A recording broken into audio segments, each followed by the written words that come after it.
Or, la foi est une ferme assurance des choses qu'on espère, une démonstration de celles qu'on ne voit pas, ne goûte pas, ne touche pas, ne sent pas ou n'entend pas. Mais le sens de la foi est tout aussi réel que votre vue ou n'importe lequel de vos autres sens. Vous voyez ce que je veux dire? Vous le croyez. Il n'y a personne qui puisse vous en faire douter, parce que vous possédez ce sens qui vous dit qu'il en est ainsi.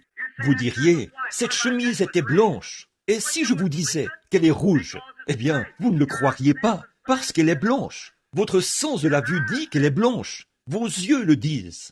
Eh bien, maintenant, si vous croyez, vous qui êtes ici pour qu'on prie pour vous, qui que vous soyez, si vous croyez ce soir que vous serez guéri aussi fermement que votre vue indique que la chemise est blanche, l'œuvre est accomplie maintenant même.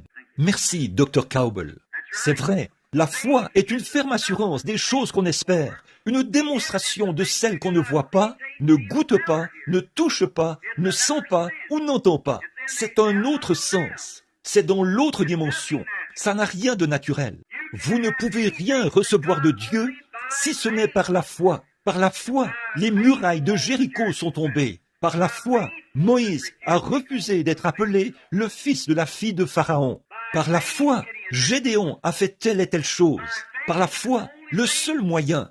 Et sans la foi, il est impossible d'être agréable à Dieu. Et si vous voulez lui être agréable, vous devez venir à lui avec foi, en croyant que sa parole est la vérité.